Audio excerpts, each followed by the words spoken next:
Le divorce était définitif. Amélia contempla le salon, un espace désormais nettoyé de la présence discrète de Daniel. Sa nouvelle vie avec Julien était sur le point de commencer, étincelante et sans tache. Elle avait la maison, une magnifique structure de verre et d'acier surplombant l'eau, qu'elle estimait avoir méritée par des années de manœuvres sociales et l'organisation de réception que Daniel avait endurée en silence. Elle avait son statut, désormais élevé par son association avec Julien. Un homme dont la richesse était aussi bruyante et ostentatoire que son rire. Lors du partage final des biens, un processus qu'elle avait orchestré avec une précision chirurgicale, elle avait réclamé tout ce qui avait une valeur tangible. Les œuvres d'art, les meubles, le portefeuille d'actions qu'elle avait géré.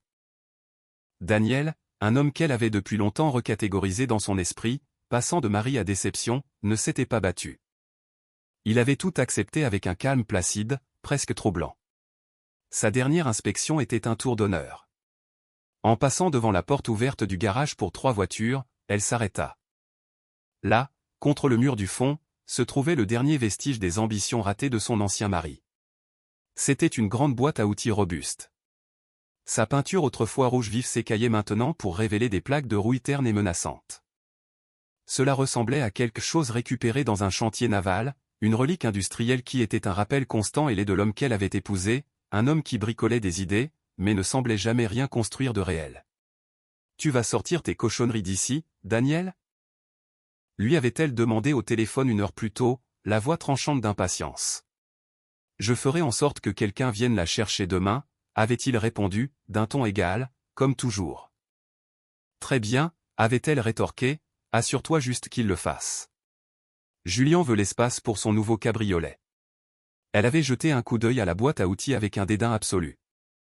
C'était sans valeur, et je l'ai vu. Elle avait pensé à demander au déménageur de simplement la jeter dans une benne, mais son avocat le lui avait déconseillé. Quelque chose à propos de la légalité de se débarrasser de biens personnels, même des ordures. Elle restait donc là, symbole final et pathétique de sa vie. Elle pensait qu'il était un raté. Un universitaire brillant qui avait gaspillé son potentiel dans d'obscurs projets de conseil qui payaient à peine les factures. Elle ne savait pas que la boîte à outils rouillée et oubliée n'était pas remplie de clés à molette et de chiffons gras. Elle ne savait pas qu'il s'agissait d'un boîtier de serveur sur mesure, climatisé et protégé par une cage de Faraday. Elle ne savait pas qu'à l'intérieur, nichés dans de la mousse absorbant les chocs, se trouvaient les disques durs à semi-conducteurs qui contenaient le code source, les brevets et les registres de transactions de Prométhée. Un algorithme de modélisation financière révolutionnaire qu'il avait conçu à lui tout seul. Et elle ne savait certainement pas qu'un simple reçu de virement bancaire reposant dans une simple enveloppe manille, glissée en toute sécurité entre 2 de ses disques, confirmait son premier paiement de redevance pour cet algorithme. Le paiement s'élevait à 3 200 000 $. Dans les 48 heures, le contenu de cette boîte à outils n'allait pas seulement changer sa vie. Il allait démanteler systématiquement le monde qu'elle avait si soigneusement et si cruellement construit. Salut tout le monde, merci de vous joindre à moi pour cette histoire. C'est une histoire qui fait vraiment réfléchir à ce que nous apprécions chez les gens. Pensez-vous pouvoir vraiment connaître quelqu'un avec qui vous vivez tous les jours? Faites-moi savoir d'où vous regardez dans les commentaires ci-dessous. J'adore voir jusqu'où voyagent ces histoires. Et si vous aimez les histoires sur la force cachée et le fait de voir l'arrogance recevoir la monnaie de sa pièce, assurez-vous de cliquer sur ce bouton j'aime et de vous abonner à la chaîne pour ne pas manquer ce qui se passe ensuite. Maintenant, revenons-y. Les racines de l'idée fausse d'Amélia étaient profondes, nourries pendant des années dans le terreau fertile de sa propre ambition. 6 mois avant que le divorce ne soit prononcé, la maison avait résonné du son de rire forcé et du cliquetis de verres de vin hors de prix. C'était l'anniversaire d'Amélia et Julien, pas encore son partenaire, mais déjà son projet, tenait salon. Il se tenait près de l'immense bail vitré allant du sol au plafond, une silhouette de confiance sur mesure se découpant sur l'horizon scintillant de la ville. Daniel était de l'autre côté de la pièce, près de la bibliothèque, parlant tranquillement avec un de ses anciens professeurs, venus par loyauté. Daniel avait toujours préféré les courants calmes de la conversation aux vagues fracassantes d'une fête. Il se sentait comme un fantôme lors de ces événements, un vestige d'un passé qu'Amélia essayait activement d'effacer. Il voyait la façon dont elle le regardait, une lueur d'irritation, un soupçon de honte. Il était un meuble qui ne correspondait plus au décor. La voix de Julien, un riche baryton habitué à attirer l'attention, coupa court au bavardage ambiant. Alors Daniel, commença-t-il en tournant son corps de sorte que toute la pièce devienne son public. Amelia me dit que vous êtes consultant, ça semble vague. Sur quoi donnez-vous des conseils exactement, la bonne façon d'empiler des livres? Quelques petits rires flagorneurs parcoururent le groupe. Amelia sourit, un sourire crispé et fragile. Elle ne voyait pas cela comme une insulte envers son mari, mais comme une performance de Julien. Un étalage de la dominance alpha qu'elle trouvait si séduisante. C'était une confirmation de son choix. Daniel croisa le regard de Julien à travers la pièce. Il n'y avait pas de colère dans ses yeux, seulement une immobilité profonde et lasse. C'était le regard d'un homme observant un modèle météorologique prévisible. Je travaille avec des modèles de données, dit Daniel, sa voix calme et mesurée, refusant de se laisser entraîner dans la performance. Prévision financière, analyse des risques, c'est principalement théorique. Théorique, répéta Julien, savourant le mot comme s'il s'agissait d'un grand cru qu'il s'apprêtait à déclarer bouchonné. Ah, l'argent théorique, mon genre préféré. C'est le genre qui ne paie pas une maison comme celle-ci. Il fit un geste large vers la pièce, vers la vie qu'il se préparait à usurper. Je traite dans le monde réel, vous voyez. Le béton, l'acier, les choses que vous pouvez toucher, les choses qui font la réputation d'un homme. L'insulte atterrit, tranchante et délibérée. Elle était conçue pour dépeindre Daniel comme un rêveur émasculé. Un homme perdu dans des abstractions pendant que les vrais hommes, comme Julien, construisaient le monde. Daniel ressentit la morsure familière, non pas de l'insulte elle-même, mais de la complicité de sa femme. Il la vit hocher subtilement la tête en signe d'accord, les yeux brillants d'admiration pour Julien. Elle était spectatrice de l'humiliation de son propre mari, et elle appréciait le spectacle. Il ne répondit pas au lieu de cela, sa main alla vers sa poche, ses doigts se refermant sur un petit morceau de métal froid. C'était une clé, pas pour la maison ou une voiture. C'était une clé de haute sécurité, taillée sur mesure, pour les doubles serrures de la boîte à outils rouillée dans le garage. Dans son esprit, il vit les lumières vertes clignotantes du serveur à l'intérieur, bourdonnant doucement, traitant de manière invisible des milliards de points de données provenant des marchés mondiaux. Théorique. Il sourit presque. Julien parlait de béton et d'acier, mais le monde réel que Julien revendiquait si fièrement, était maintenant dirigé par des forces invisibles, par les modèles théoriques même que Daniel construisait. L'ironie était une forteresse autour de lui, une défense silencieuse et inatteignable. La mère d'Amelia, Eleanor, une femme dont le visage était un masque de désapprobation parfaitement préservé, glissa vers lui plus tard dans la soirée. « Daniel, dit-elle, sa voix dégoulinante de condescendance déguisée en inquiétude. Vous devez vous sentir un peu dépassé ici. Julien est si dynamique. Il a une merveilleuse influence sur Amelia. Il l'encourage à briller. » L'implication était claire. Daniel était une ombre dont sa fille émergeait enfin, miséricordieusement. Julien est très confiant, répondit Daniel, les mots choisis avec soin. Il ne leur donnerait pas la satisfaction d'une dispute. Il ne jouerait pas sa colère pour leur divertissement. La confiance vient du succès, très cher, dit Eleanor en lui tapotant le bras comme s'il était un enfant qui venait de perdre à un jeu de société. Peut-être devriez-vous penser à quelque chose de plus pratique. Un homme doit subvenir aux besoins. C'est une question de dignité. Dignité. Le mot flotta dans l'air entre eux. Il pensa aux accords de non-divulgation qu'il avait signés. Ce qui l'empêchait de parler du fonds à 9 chiffres qui fonctionnait sur son algorithme prometteur. Il pensa aux emails cryptés de M. Sterling, l'associé principal du cabinet qui avait acquis son travail, discutant de la prochaine phase de déploiement. Il pensa à la satisfaction tranquille de résoudre un problème si complexe que seule une poignée de personnes sur la planète pouvaient même le comprendre. Et il regarda les cheveux parfaitement coiffés d'Eleanor dans la montre en diamant de Julien dans le sourire désespéré et affamé d'Amelia. Il ressentit un profond sentiment de pitié pour eux. Il vivait dans un monde de surface, complètement aveugle aux profondeurs qui se trouvaient juste en dessous. Sa dignité était intacte. C'était la leur qui était en question.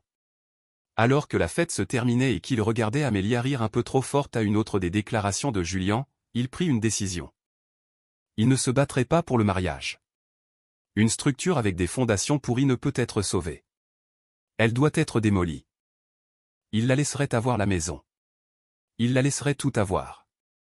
Tout ce dont il avait besoin, c'était de sa boîte à outils.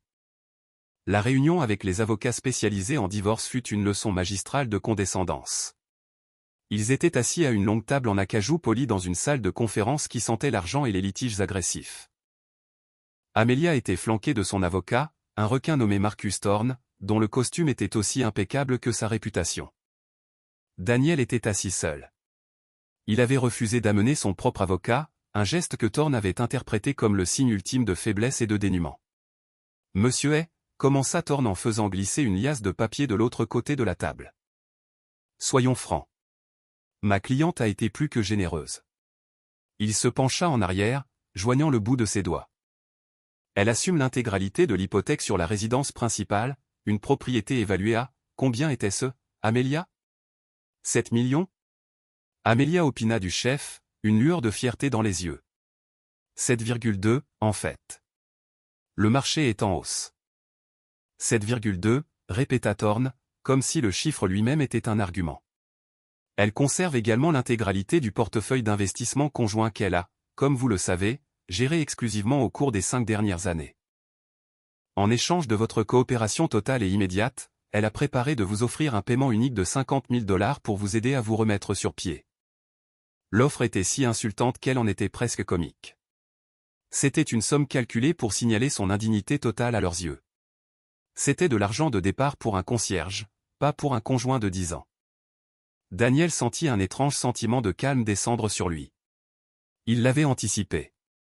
En fait, il avait compté là-dessus. Il regarda Amelia. Son expression était un masque soigneusement construit de pitié détachée. Elle jouait le rôle du vainqueur magnanime. Elle croyait sincèrement qu'elle lui rendait service, le libérant d'une vie qu'il ne pouvait plus se permettre. Son aveuglement n'était plus seulement un défaut de caractère. C'était une vulnérabilité stratégique. Daniel ramassa les papiers. Il ne les lut pas, il savait déjà ce qu'il disait. Il connaissait les clauses qui le dépouillaient de toute réclamation sur des gains futurs.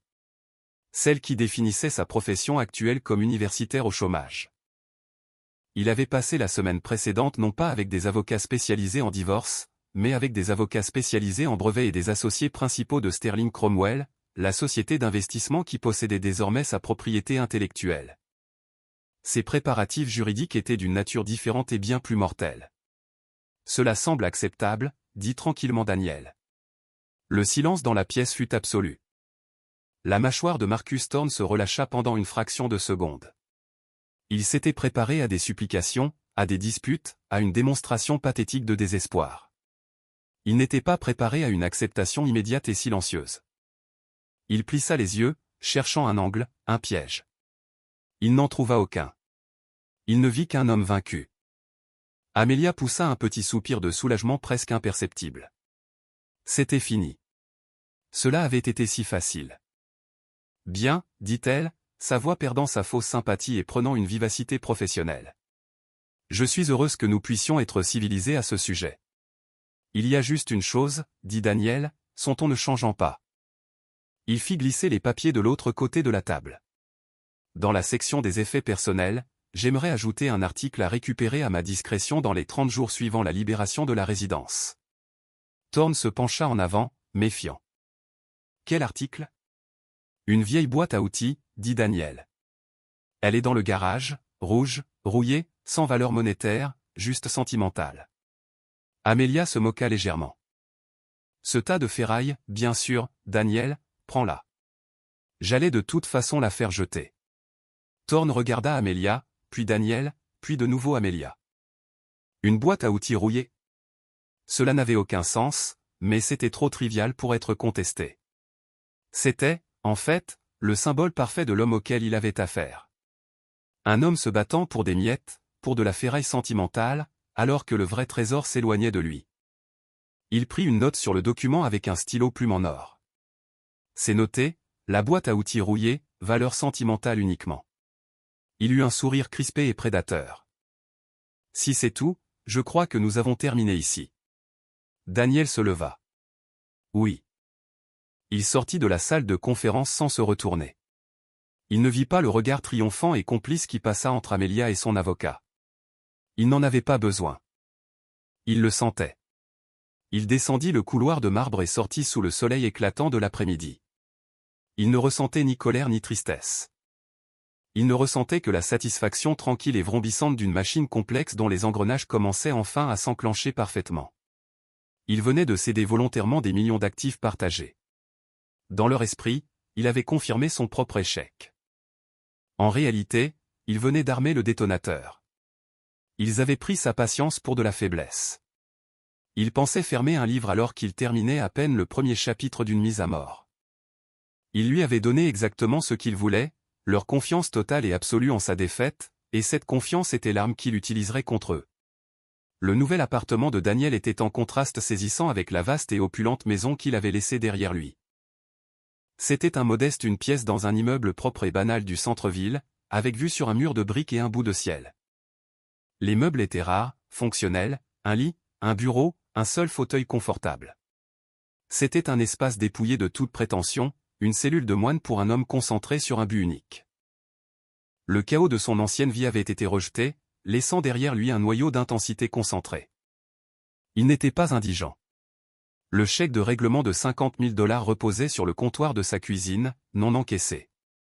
C'était un trophée de leur arrogance, et il prévoyait de l'encadrer.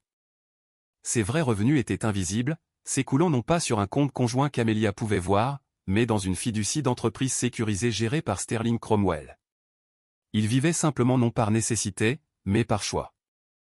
Il était un homme dans l'attente, un général vivant dans une tente à la veille d'une grande bataille. Son ordinateur portable était ouvert sur le bureau. Sur l'écran se trouvait le visage d'un homme d'une soixantaine d'années, aux yeux bleus perçants et à l'auréole de cheveux blancs. Il s'agissait d'Arthur Sterling, l'associé fondateur du cabinet. Il était une légende dans le monde de la finance, un homme qui opérait avec la létalité tranquille d'un grand requin blanc. Les papiers finaux sont signés, Arthur, dit Daniel, sa voix résonnant légèrement dans la pièce vide. Sterling hocha la tête, un fantôme de sourire jouant sur ses lèvres. Et ils ont mordu à l'hameçon, elle est son, qu'est-ce qu'il est, un pan de l'immobilier? Il croit que je suis sans le sou, confirma Daniel. Ils étaient heureux de me laisser garder ma boîte à outils sentimentale. Sterling laissa échapper un petit rire sec. Un sentiment à 3,2 millions de dollars. Le conseil d'administration est extatique, Daniel. Les performances du premier trimestre de Prométhée ont dépassé même nos projections les plus optimistes. Ce n'est pas seulement un algorithme, c'est une boule de cristal. Le bonus était une conclusion courue d'avance. Le prochain aura un autre zéro. Je ne pense pas encore au prochain, dit Daniel. Je pense à la passation. L'expression de Sterling devint sérieuse. Il comprit que ce n'était plus seulement une transaction commerciale pour Daniel. C'était devenu personnel. L'équipe juridique est prête. Nous avons rédigé l'injonction préliminaire contre la société de développement de Julian Thorne. Il s'avère que M. Thorne utilise un logiciel d'analyse de marché exclusif, sous licence de son entreprise. Un logiciel dont notre équipe médico-légale a découvert qu'il contient un composant clé qui enfreint l'un des brevets annexes de Prométhée. Daniel ressentit une satisfaction froide et propre. C'était parfait. Julian, l'homme de béton et d'acier, avait construit sa maison sur du sable numérique volé. L'infraction est-elle importante? Légalement, c'est du tout cuit, dit Sterling. C'est un morceau de code mineur concernant la prédiction des changements démographiques, mais c'est le vôtre. Et par conséquent, c'est le nôtre. Nous pouvons bloquer ces projets actuels dans des litiges pendant des années, geler ses actifs, ses prêteurs s'éparpilleront comme des pigeons. Pour un homme comme ça, la réputation est tout. Une injonction pour vol de propriété intellectuelle? Il sera radioactif. C'était le génie stratégique d'Arthur Sterling. Il ne se contentait pas d'attaquer, il démantelait. Il trouvait le fil unique qui, une fois tiré, détricoterait toute la tapisserie. Et pour Amelia, demanda Daniel, la voix plus douce. Le regard de Sterling s'adoucit avec un soupçon d'inquiétude paternelle. Ce n'est pas une question d'ordre juridique, Daniel. C'est personnel. La maison est légalement à elle. Le portefeuille est à elle. Vous avez signé les papiers. Ce qui lui arrive est une conséquence de ce qui lui arrive à lui. Quand son monde financier s'effondrera, son monde social suivra. Est-ce ce que vous voulez? Daniel resta silencieux pendant un long moment, fixant le mur de briques par la fenêtre. Que voulait-il? La vengeance? Il trouva l'idée désagréable. La vengeance était une émotion brûlante et désordonnée. Ce qu'il ressentait était froid et précis. C'était un désir d'équilibre, de vérité. Il voulait qu'il voie. Il voulait qu'ils comprennent la réalité du monde dans lequel ils vivaient et la véritable nature de l'homme qu'ils avaient si négligemment rejeté. Il voulait tendre un miroir à leur arrogance et les forcer à regarder leur propre reflet. « Je veux qu'ils aient le choix », dit finalement Daniel. « Je veux leur donner une dernière chance de s'en aller avec leur dignité intacte, une chance que je sais qu'ils ne saisiront pas. » Sterling hocha lentement la tête, comprenant parfaitement. La bombe silencieuse. Vous présenterez la vérité et ils refuseront d'y croire. Leur propre fierté sera l'instrument de leur destruction. C'est une stratégie audacieuse, Daniel, théâtrale. J'approuve. La passation pour la maison est vendredi, dit Daniel. J'ai pris des dispositions pour qu'un coursier vienne chercher la boîte à outils à 15 heures. Un coursier spécialisé de votre cabinet. Notre équipe de logistique de sécurité s'en chargera personnellement, confirma Sterling. Ce sont d'anciens membres des forces spéciales. Ils ont un jour déplacé un œuf de Fabergé à travers une zone de guerre. Je pense qu'ils peuvent gérer un voyage en banlieue. Ils arriveront à 15h15, précisément. Cela devrait vous donner assez de temps. Merci, Arthur. Ne me remerciez pas, Daniel. Dit Sterling d'une voix ferme. Vous avez fait gagner une quantité obscène d'argent à ce cabinet. Plus important encore, vous nous avez donné une arme qui dominera le marché pour la prochaine décennie. Nous ne faisons que protéger notre actif et, si je puis me permettre, la tranquillité d'esprit de notre actif. L'appel prit fin. Daniel ferma l'ordinateur portable. La pièce était redevenue silencieuse. Il s'approcha de la fenêtre et regarda ce petit coin de ciel bleu. Il pensa à Amelia et Julian, se préparant à célébrer leur victoire dans son ancienne maison. Ils dansaient sur le pont d'un navire qu'ils croyaient insubmersible, riant de l'homme qu'ils venaient de jeter par-dessus bord. Ils n'avaient aucune idée qu'il était celui qui tenait la carte menant à l'iceberg. Vendredi. La préparation silencieuse était terminée. Il était temps pour la tempête. Le vendredi arriva, drapé dans la lumière vive et éclatante de la fin de l'automne. L'air était froid, mais le soleil était brillant, faisant étinceler les murs de verre de la maison. On aurait dit un jour pour de nouveaux départs ou pour des fins définitives. Daniel conduisait sa modeste berline. Une voiture qu'Amelia avait méprisée. Il remonta la longue allée sinueuse pour la dernière fois. Il se gara derrière la voiture de Julian, un cabriolet italien flamboyant, couleur de sang artériel. Le contraste ne lui échappa pas, il marcha jusqu'à la porte d'entrée, ses pas résonnant sur les dalles onéreuses. Avant qu'il ne puisse sonner à la porte, celle-ci s'ouvrit à la volée. Julian se tenait là, rayonnant, un bras passé de manière possessive autour de l'épaule d'Amelia. Il portait un pull en cachemire et un sourire en coin triomphant. Amelia avait l'air radieuse, empourprée par la victoire. Derrière eux, dans le salon caverneux, se tenait sa mère, Éléanore, tenant une coupe de champagne, son visage brossant le portrait d'une satisfaction suffisante. « Daniel, » dit Julian, sa voix tonitruante d'une fausse magnanimité. « Entrez, entrez, ne faites pas de manières, non pas que vous l'ayez jamais fait. » Il gloussa, serrant l'épaule d'Amelia. « Juste là pour récupérer le dernier de vos trésors ? » Quelque chose comme ça, dit Daniel en entrant. La maison lui semblait étrangère maintenant. C'était le décor d'une vie dont il ne faisait plus partie. L'air était lourd de leur succès. Un parfum écœurant d'autosatisfaction. « Nous étions justement en train de porter un petit toast, » dit Amelia, la voix claire et fragile. À l'avenir, elle fit un geste vers la bouteille de champagne, qui rafraîchissait dans un seau sobre. « Voulez-vous un verre ? » « Oh, je suppose que vous conduisez. » Le commentaire était une minuscule piqûre d'épingle, un rappel de son statut diminué. Il était le personnel de maison maintenant, l'homme avec une voiture raisonnable. « Je vais bien, merci, » dit Daniel. « J'ai organisé un ramassage à 3 heures. Je suis juste ici pour m'assurer que tout est en ordre. » « Excellent, excellent, » tonitru à Julian. « Le plus tôt nous sortirons cette monstruosité du garage, le mieux ce sera. Mon nouveau bébé a besoin de son espace. » Il fit un clin d'œil à Amelia. Il donnait une représentation pour elle, pour Éléanore, renforçant le récit de sa propre supériorité. Ils l'accompagnèrent au garage comme s'ils escortaient un artisan. La porte basculante était ouverte, inondant l'espace de la lumière de l'après-midi. Elle était là contre le mur. La boîte à outils rouge et rouillée. Elle avait l'air encore plus pathétique dans le garage immaculé et organisé, entouré de nouvelles armoires de rangement étincelantes et d'équipements sportifs haut de gamme que Julien avait déjà installés. Julien s'en approcha et lui donna un coup de pied avec son mocassin en cuir hors de prix. Le bruit métallique résonna dans le grand espace. « Mon Dieu, c'est une vilaine bête, n'est-ce pas? Qu'est-ce que tu gardes là-dedans, mon petit Danny? Des rêves brisés? Une collection de trophées de participation? » Éléanore, qui les avait suivis, rit poliment. « Julien, tu es affreux, dit-elle, sans aucune conviction. » Amélia secoua la tête, un regard de pitié sincère sur le visage.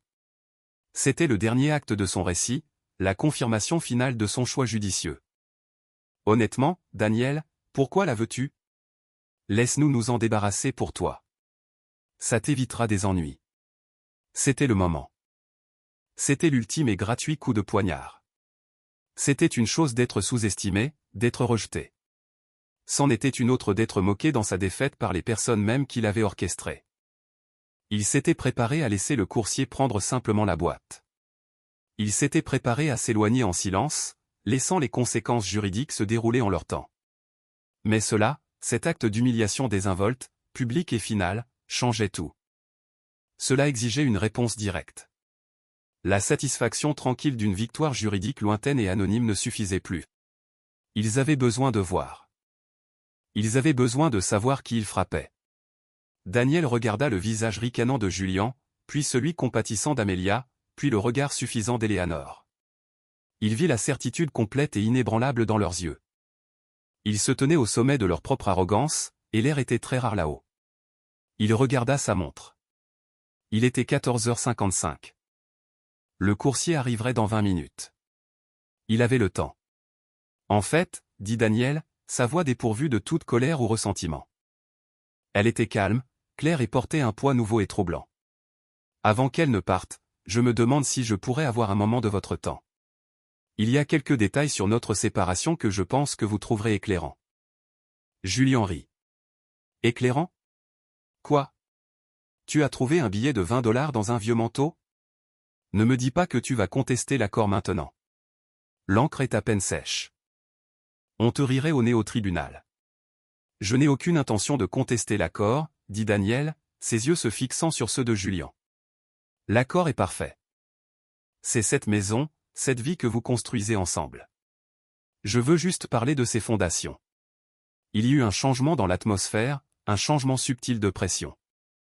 Le manque total d'agitation de Daniel était plus troublant que n'importe quel éclat de colère ne l'aurait été. Il ne suppliait pas, il n'était pas en colère. Il était autre chose, quelque chose pour lequel il n'avait pas de nom.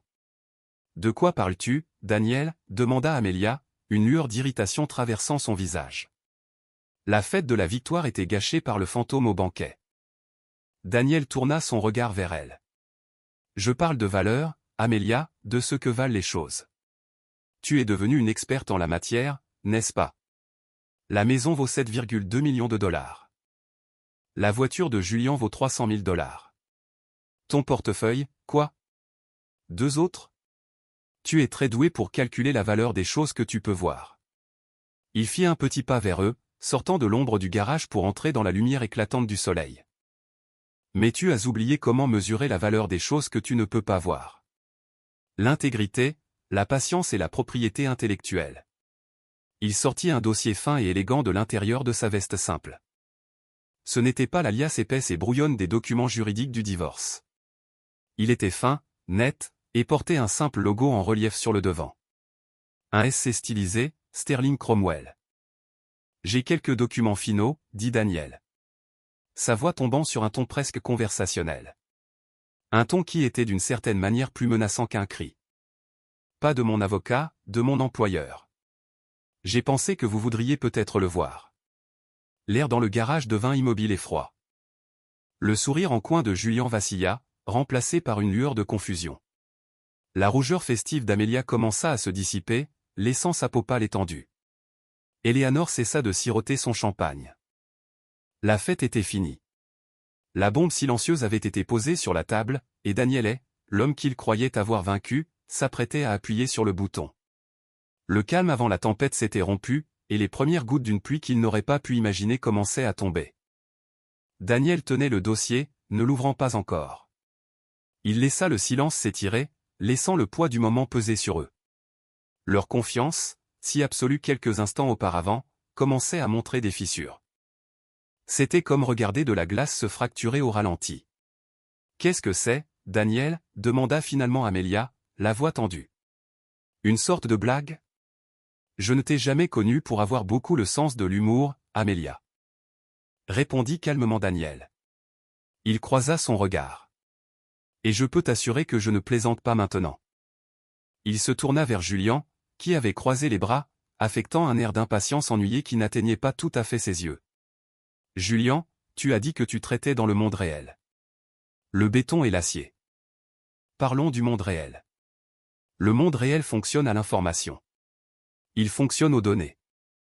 Plus précisément, il fonctionne sur l'analyse prédictive de ces données. Qui va acheter quoi? Quand un marché va-t-il se retourner? Où se forme la prochaine bulle? Il tapota le dossier. Mon vague travail de consultant, comme tu l'as appelé, a été dans ce domaine. Au cours des 3 dernières années, j'ai été le seul architecte d'un algorithme de modélisation exclusif. Nous l'appelons Prométhée. Julien renifla. Une tentative désespérée de reprendre sa domination. Un algorithme? Tu as construit une feuille de calcul sophistiquée, mon petit Danny. Félicitations. Qu'est-ce que ça vaut? 50? 60 000 par an. Prométhée n'est pas une feuille de calcul, dit Daniel, sa voix coupant à travers les fanfaronnades de Julien avec une précision chirurgicale. C'est un système heuristique autocorrectif qui analyse la volatilité du marché mondial avec un taux de précision de 94% pour la prédiction des tendances. Il est actuellement utilisé par Sterling Cromwell pour gérer un fonds spéculatif de 7 milliards de dollars. Il laissa ce chiffre flotter dans l'air. 7 milliards. C'était un chiffre si grand que c'était presque une abstraction, mais c'était une abstraction qu'il comprenait. C'était un nombre qui réduisait leur maison de 7,2 millions de dollars à l'insignifiance. Eleanor fit un petit bruit d'étouffement. Le visage d'Amelia était un masque d'incrédulité. « Tu mens » murmura-t-elle. C'était une déclaration de foi, une prière désespérée contre la réalité envahissante. « Vraiment ?» Daniel ouvrit le dossier. Il ne le leur montra pas encore. Il baissa simplement les yeux vers la page de dessus. Selon les termes de mon contrat d'acquisition avec Sterling Cromwell, je conserve un pourcentage du bénéfice net généré par ma propriété intellectuelle. C'est un arrangement assez standard pour des actifs de cette nature. Il leva les yeux, croisant ceux d'Amelia. Tu as toujours été si méticuleuse avec les finances, Amelia. Tu traquais chaque dollar, mais tu ne traquais que les comptes que tu connaissais. Tu n'as jamais pensé à poser des questions sur le compte de fiducie d'entreprise mis en place pour moi par mon employeur. Il sortit une seule feuille de papier du dossier. C'était un document simple et stérile, une confirmation de virement bancaire d'une banque dont il n'avait jamais entendu parler. Il la brandit. Ceci est une copie de la confirmation de virement pour mon premier paiement de redevance. Pour le premier trimestre de cet exercice fiscal, il fit une pause, les laissant lire les chiffres depuis l'autre côté du garage. Les chiffres étaient flagrants et indéniables. 3 200 000 dollars. Le bruit du verre brisé résonna dans le garage. Eleanor avait fait tomber sa flûte à champagne. Elle gisait dans une flaque scintillante à ses pieds. 3,2 millions de dollars, dit Daniel, sa voix comme un coup de marteau silencieux. C'est ma part. Pour 3 mois de travail, le règlement que tu m'as offert était de 50 000 dollars pour m'aider à me remettre sur pied. Un fantôme de sourire effleura ses lèvres, non pas d'humour, mais d'une ironie pure et cristalline. J'ai apprécié le geste. Amelia fixa le papier, puis le visage de Daniel, puis la boîte à outils rouillée. Son esprit vacillait, essayant frénétiquement de réconcilier l'homme dont elle s'était moquée avec le nombre sur cette page. Les deux réalités ne pouvaient pas coexister. L'une d'elles devait être un mensonge, et elle commençait à ressentir la certitude terrifiante que le mensonge était celui sur lequel elle avait construit tout son monde. Alors tu as de l'argent, ricana Julien, la voix serrée par une bravade désespérée et défaillante. Tu as eu de la chance avec un accord technologique. Ça ne change rien. La maison est à Amelia. Le divorce est définitif. Tu as tout signé, idiot. Tu as raison, dit Daniel, tournant toute son attention vers Julien. C'est vrai. Je n'ai aucun droit sur cette maison. Je n'ai aucun droit sur Amelia. Je voulais que ce soit une rupture nette. Il glissa la confirmation de virement dans le dossier et sortit un document différent. Celui-ci était plus épais, relié en bleu. Mais toi, Julien, tu as des droits sur quelque chose à moi, ou plutôt, quelque chose à mes employeurs. Il brandit le nouveau document.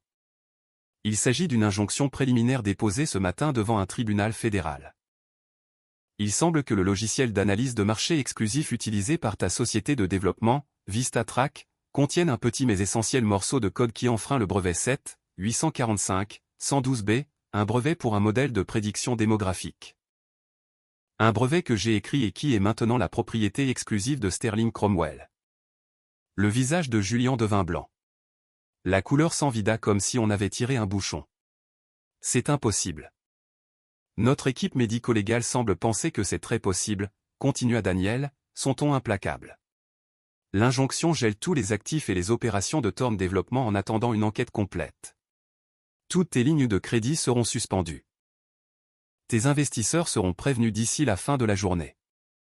Un homme qui traite dans le béton et l'acier devrait savoir qu'une fondation est tout, et tes fondations, Julien, semblent être volées. Comme sur des roulettes, une longue voiture de ville noire, élégante et silencieuse comme un requin, s'engagea dans l'allée. Elle s'arrêta derrière le cabriolet criard de Julien, le bloquant efficacement. La portière arrière s'ouvrit, et un homme dans un costume gris parfaitement taillé en sortit. C'était Arthur Sterling. Il était flanqué de deux autres hommes, grands et impassibles, qui se déplaçaient avec un air indéniable de sécurité professionnelle. Sterling marcha calmement vers le garage, ses chaussures hors de prix ne faisant aucun bruit sur le pavé. Il fit un signe de tête à Daniel, un geste de respect et de confirmation. Puis il tourna ses yeux bleus perçants vers Julien. « Monsieur Thorne, dit Sterling, sa voix calme, mais portant l'autorité absolue d'un homme qui faisait bouger les marchés d'un simple coup de téléphone. Je suis Arthur Sterling. Je crois que vous avez été informé de notre action en justice en cours. Mon équipe est ici pour vous signifier officiellement les documents. » Il fit un geste vers l'un des hommes, qui s'avança et offrit une épaisse enveloppe à Julien. Julien fixa l'enveloppe comme si c'était un serpent. Sa bravade avait disparu, brisée. Il était un homme regardant son propre empire brûler jusqu'aux fondations en l'espace de 5 minutes. Sterling tourna ensuite son regard vers la boîte à outils rouillée. « Et mon équipe logistique est ici pour la propriété de Monsieur Hay. » Il sourit faiblement. « Nous aimons protéger nos actifs. » La dynamique du pouvoir n'avait pas seulement changé. Elle avait été inversée avec une violence cosmique et terrifiante. Daniel Hay, l'universitaire raté. L'homme de l'argent théorique était maintenant le centre de gravité dans un univers qui s'était soudainement et irrévocablement réorganisé. Amelia se tenait figée, la main sur la bouche, les yeux écarquillés par l'horreur d'une révélation si totale, si dévastatrice qu'elle avait effacé tout son monde. L'homme qu'elle avait rejeté n'était pas un raté. Il était un roi caché, et elle venait de lui rendre sa couronne, son sceptre et les clés d'un royaume dont elle ignorait même l'existence. Tout ce qui lui restait, c'était une maison de 7 millions de dollars construite sur un gouffre. Les conséquences immédiates furent une symphonie d'effondrement jouée dans un silence stupéfait. Julien Thorne, l'homme à la confiance retentissante, se tenait complètement immobile. L'épaisse enveloppe légale serrée dans sa main comme une condamnation à mort. Son visage habituellement empourpré de succès et d'autosatisfaction était maintenant d'un blanc cireux et effrayant. Il regarda du visage implacable d'Arthur Sterling à l'expression calme et illisible de Daniel, et à cet instant, il comprit. Ce n'était pas une négociation. C'était une démolition. L'équipe de sécurité de Sterling, se déplaçant avec une efficacité silencieuse et intimidante, s'approcha de la boîte à outils. L'un d'eux sortit un petit appareil électronique, scannant les serrures avant d'insérer 2 clés séparées, taillées sur mesure. Il y eut une série de cliquetis hydrauliques doux et le lourd couvercle s'ouvrit dans un sifflement. Pendant un bref instant fascinant, Amelia put apercevoir l'intérieur. Non pas des outils graisseux, mais des boîtes noires étincelantes, arrangées avec précision, sillonnées de câbles à fibres optiques, brillant toutes de douces lumières vertes internes. Cela ressemblait au cœur d'un vaisseau spatial. C'était la manifestation physique d'un monde dont elle n'avait jamais connu l'existence. Un monde que son mari avait habité pendant qu'elle était occupée à planifier des dîners. Ils refermèrent le couvercle, les cliquetis résonnant comme la fermeture d'une porte de chambre forte. Avec une aisance exercée, ils soulevèrent le lourd conteneur sur un chariot spécialisé et le roulèrent vers la voiture de ville qui attendait. À leur passage, Daniel posa sa main sur le métal froid pendant un instant. Un ultime et silencieux adieu. Sterling s'adressa à Julian une dernière fois, sa voix coupant le lourd silence. Notre service juridique sera en contact avec votre avocat, Monsieur Thorne. Je vous conseillerais d'engager quelqu'un qui se spécialise dans le droit de la propriété intellectuelle. Et je leur conseillerais de recommander un règlement rapide et inconditionnel. Il n'attendit pas de réponse. Il fit un autre léger signe de tête à Daniel, se tourna et remonta dans sa voiture. La portière se referma avec un bruit sourd et définitif. La voiture recula doucement, négocia le virage et disparut au bout de la longue allée, emportant avec elle la boîte à outils à 3,2 millions de dollars. Le garage fut soudainement vide, à l'exception des 3 figures figées dans un tableau de ruines. Le soleil éclatant de l'après-midi semblait se moquer d'eux. Amelia fut la première à craquer. Un sanglot étranglé s'échappa de ses lèvres. Elle se tourna vers Daniel, les yeux égarés par un espoir désespéré et frénétique. « Daniel, je ne savais pas dit Daniel, sa voix plate, dépourvue du triomphe qu'elle aurait pu attendre, exactement le problème. Tu ne savais pas, tu n'as pas demandé. Tu ne t'es pas soucié de regarder au-delà de la surface. Tu as porté ton jugement sur la base de ce que tu pouvais voir, et tu as construit ton monde sur ce jugement. Nous pouvons arranger ça, supplia-t-elle, faisant un pas vers lui. Le masque du vainqueur s'était effrité, révélant le visage terrifié d'une femme qui venait de tout risquer et de perdre. Le divorce, nous pouvons l'annuler. Daniel, s'il te plaît. Il la regarda, et pour la première fois, il ressentit un fragment de la pitié qu'Eleanor lui avait montrée autrefois. Mais la sienne était authentique. Il avait pitié d'elle pour son aveuglement profond et qu'elle s'était imposée.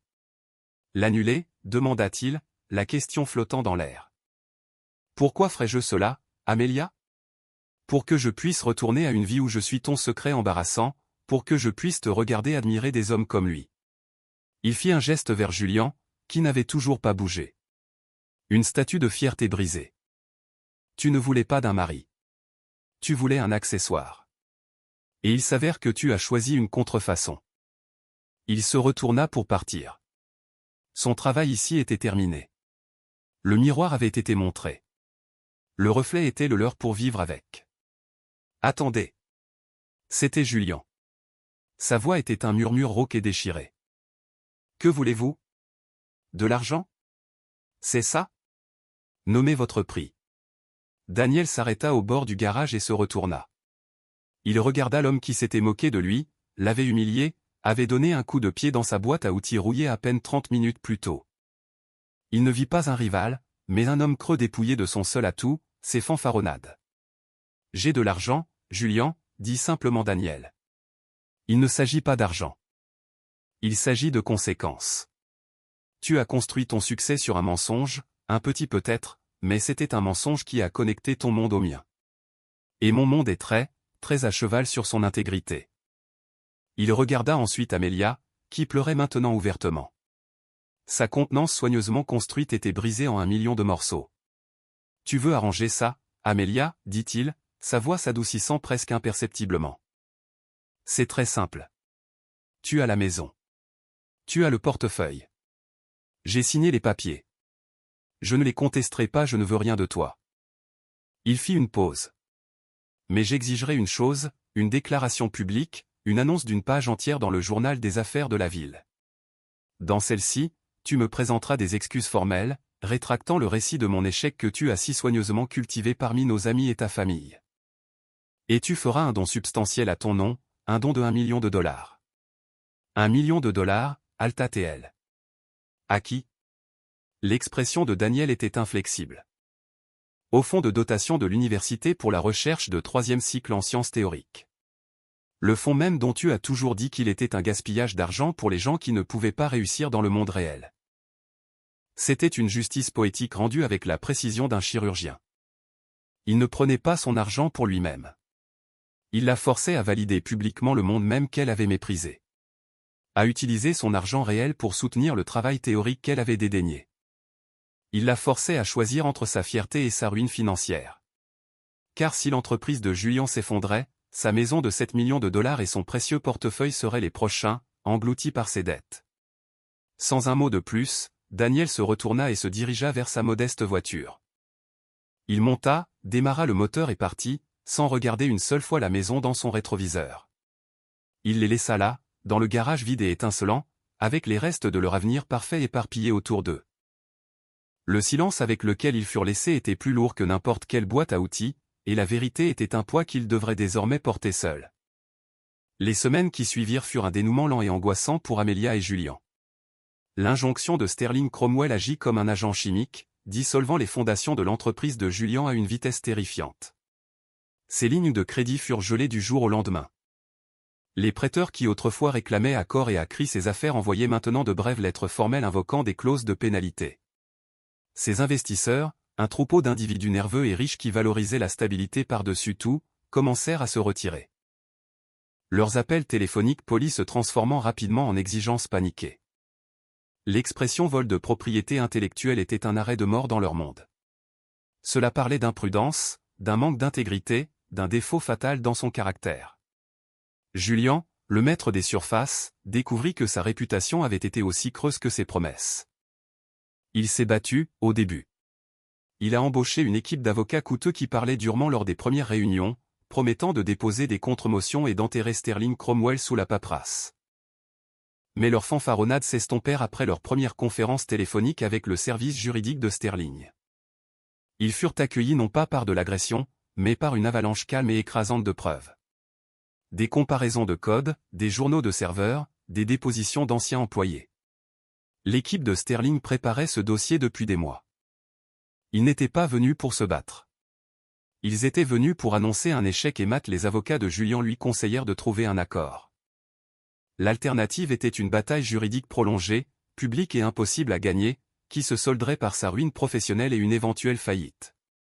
Amelia observa cet effondrement depuis les premières lignes. La maison, autrefois son symbole de triomphe, commença à ressembler à une cage dorée. Les appels téléphoniques d'investisseurs furieux commencèrent à déborder sur elle. Les chuchotements au club, les regards en billets au gala de charité auquel elle pouvait encore supporter d'assister, devinrent plus forts. Elle n'était plus la femme qui avait intelligemment troqué pour mieux. Elle était la femme qui s'était attachée à une fraude. Son statut social, une monnaie qu'elle valorisait autant que n'importe quelle action, était en chute libre. Sa mère Eleanor était une présence constante et troublante. Son choc initial s'était caillé en un ressentiment amer et frémissant. Dirigé non pas contre Daniel, mais contre Amelia. « Comment as-tu pu être aussi aveugle ?» demandait-elle. Sa voix tranchante d'accusation alors qu'elles étaient assises dans le vaste salon silencieux. « Toutes ces années et tu ne l'as jamais vu ? Tu as vécu avec lui et tu n'avais aucune idée de qui il était. Comment aurais-je pu le savoir ?» rétorquait Amelia, la voix brisée. « Il n'a jamais rien dit. Il m'a laissé croire qu'il luttait. Il n'avait rien à dire, répliqua Eleanor un après-midi. Sa maîtrise de soi finissant par se briser. Un homme comme ça, un homme avec ce genre d'esprit, sa valeur n'est pas dans ce qu'il dit. Elle est dans ce qu'il fait. Tu étais si occupé à chercher un homme qui fasse des vagues. Tu as manqué celui qui contrôlait les marées. Tu as choisi le yacht Tapa accent grave-l'œil et jeté le capitaine de toute la flotte par-dessus bord. La dispute fut brutale, dépouillant les derniers vestiges des illusions d'Amelia. Sa mère, sa plus grande complice, la co-autrice de son récit de supériorité, était maintenant devenue sa principale accusatrice. Eleanor voyait la situation avec la froide clarté de quelqu'un dont la propre position sociale était désormais menacée par l'erreur de jugement catastrophique de sa fille. Le coup final vint de Julian. Il rentra tard un soir, sentant le vieux whisky et la défaite. Il s'affala sur un canapé ridiculement cher qu'aucun d'eux ne pouvait désormais se permettre. « C'est fini, dit-il, la voix creuse. Je dois trouver un accord. Ils vont me laisser m'en tirer avec des frais de licence massifs et une admission publique de violation. Cela anéantira la plupart de mes liquidités. L'entreprise survivra peut-être, mais ce sera une coquille vide. Je devrais vendre les propriétés en développement. Amélia se tenait de l'autre côté de la pièce, ne ressentant rien. Ni sympathie, ni colère, juste un vaste vide gris. Et le don, demanda-t-elle doucement, la condition de Daniel? Julien rit, un son dur et brisé. Le $1 000 000, bien sûr, ton $1 000 000. C'est soit ça, soit ils poursuivent avec le procès complet, ce qui déclencherait mes clauses restrictives de dette et nous perdrions tout, y compris cette maison. Il regarda autour de la pièce avec des yeux éteints. Il nous tient. Il nous tient complètement. À cet instant, Amélia vit Julien pour ce qu'il était. Non pas un titan, non pas un bâtisseur d'empire, mais un joueur qui avait joué avec des cartes marquées et qui avait finalement été démasqué. Sa confiance avait été un costume et on venait de la lui retirer. Elle était face à un choix terriblement clarifiant. Elle pouvait s'accrocher aux débris, essayer de sauver sa vie avec Julien, une vie désormais construite sur les dettes et la disgrâce. Ou elle pouvait affronter la vérité. Elle pouvait accomplir l'acte de contrition que Daniel avait exigé. C'était un acte d'humiliation ultime, une déclaration publique de son propre aveuglement et de sa cruauté. Mais d'une manière étrange, cela semblait aussi être le seul chemin de retour vers la terre ferme. C'était la seule action qui semblait réelle dans un monde qui était devenu un cauchemar d'illusions. Tard dans la nuit, bien après que Julien se fût évanoui sur le canapé, Amélia s'assit à l'îlot de la cuisine avec une seule feuille de papier à en-tête onéreux, de couleur crème. La maison était silencieuse autour d'elle. Elle pensa à Daniel. Elle pensa à sa patience tranquille, à sa dignité face à son mépris. Elle repensa à la façon dont il l'avait regardée dans le garage, non pas avec haine, mais avec une pitié profonde et inébranlable. Il ne les avait pas détruits par jeu, il avait simplement tendu un miroir et il s'était brisé contre leur propre reflet. D'une main qui tremblait légèrement, elle commença à écrire. Ce n'était pas l'apologie publique pour le journal des affaires. Cela serait rédigé par des avocats. C'était autre chose. Daniel, écrivit-elle, tu avais raison. Je ne savais pas. Mais la vérité est que je ne le voulais pas, il était plus facile de croire que tu échouais plutôt que d'admettre que je ne comprenais plus ton monde. Il était plus facile de te rabaisser que d'affronter mes propres insécurités. J'ai construit ma vie sur un mensonge, et je suis tellement désolé. Elle posa le stylo. Ce n'était pas suffisant. Ce ne serait jamais suffisant. Mais c'était un début. C'était une seule petite pierre de vérité posée comme la première partie d'une nouvelle fondation. Le prix de son éducation avait été son monde entier. La leçon était simple et dévastatrice. La vraie valeur n'est pas quelque chose que l'on peut voir, et le respect n'est pas quelque chose que l'on peut exiger. Il doit se mériter. Et parfois il se révèle de la manière la plus inattendue et la plus humiliante. Des mois passèrent, les saisons tournèrent. L'automne vif et éclatant qui avait été témoin de l'effondrement du monde d'Amélia laissa place au gris calme et introspectif de l'hiver. La vie d'une page entière parut dans le journal des affaires, un bloc de texte austère sur une page blanche et nette. Il était écrit dans un jargon juridique aride, mais le message était clair. Il s'agissait d'excuses formelles d'Amélia Thorne. Elle avait commencé à utiliser le nom de Julien. Une ultime et futile tentative de s'accrocher aux débris. À Daniel, reconnaissant ses contributions significatives et auparavant non médiatisées au domaine de la technologie financière et rétractant toutes les mauvaises caractérisations antérieures de sa position professionnelle. Elles étaient suivies d'une brève annonce d'un don d'1 million de dollars de la part de Madame Thorne au fonds de dotation des sciences théoriques de l'université. Pour l'élite de la ville, ce fut une source de ragots délicieux et impitoyables pendant une semaine. Pour Daniel, c'était un chapitre qui se fermait. Il le lut une fois dans son bureau, puis le classa. Cela ne lui apporta aucune joie, aucun sentiment de victoire. C'était simplement la conclusion logique d'une suite d'événements qu'il avait déclenchés. C'était l'équilibrage d'une équation. L'entreprise de Julien, Thorne Développement, était paralysée. Il évita la faillite, mais à un prix élevé. Il fut contraint de vendre ses projets les plus prometteurs à des concurrents pour une fraction de leur valeur afin de couvrir le règlement massif avec Sterling Cromwell. Le cabriolet tapa accent grave, l'œil fut saisi. Les murmures sur son succès volé le suivaient partout, rendant impossible l'obtention de nouveaux financements. Lui et Amélia restèrent ensemble, liés non pas par l'affection, mais par une disgrâce partagée et une montagne de dettes. La magnifique maison sur l'eau devint leur prison, un rappel constant de la hauteur dont ils étaient tombés. Ils vivaient dans un monument à leur propre folie. La vie de Daniel, en revanche, s'est étendu non pas en opulence, mais en but. Il déclina l'offre d'Arthur Sterling d'un somptueux bureau d'angle au siège de la société à New York.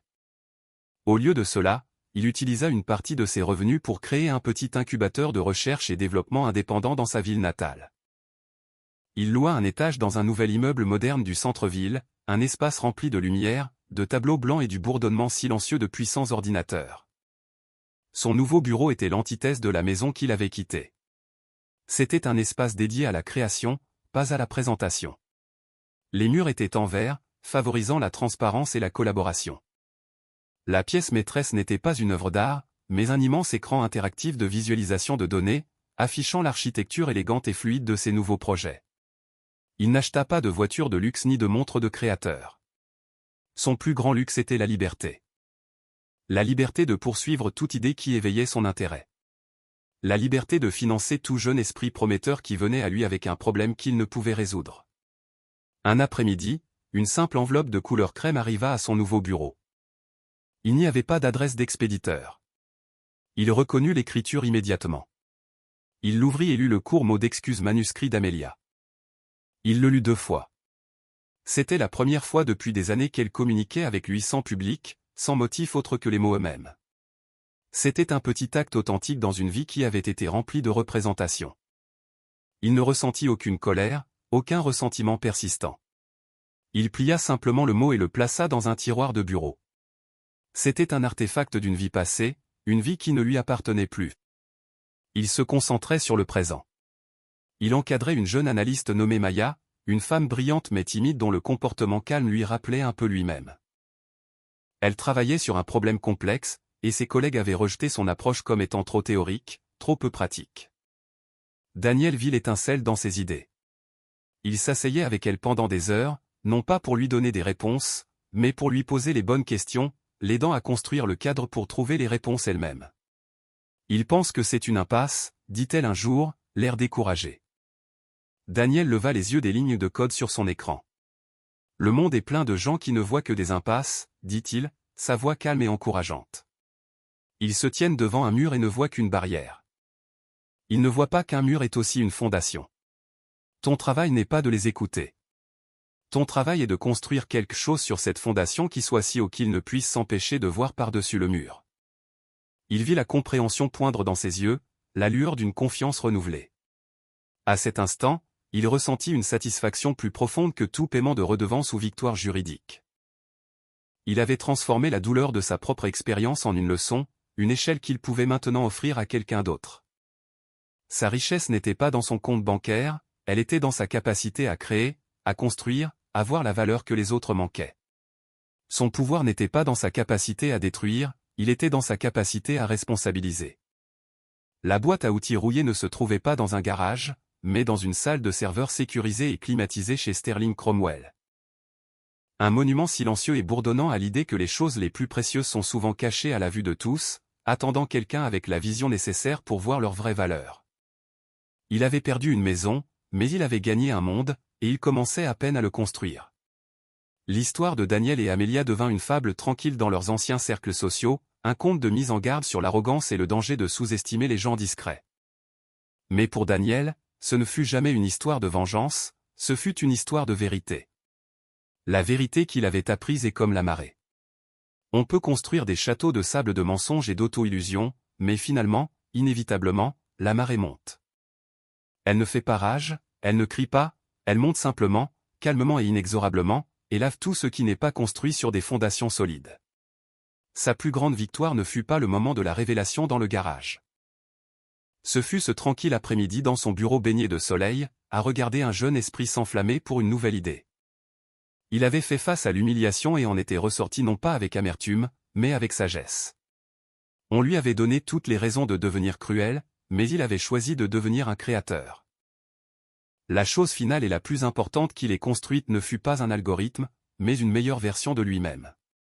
Et c'était un trésor auquel personne ne pourrait jamais donner de prix, et que personne ne pourrait jamais enlever.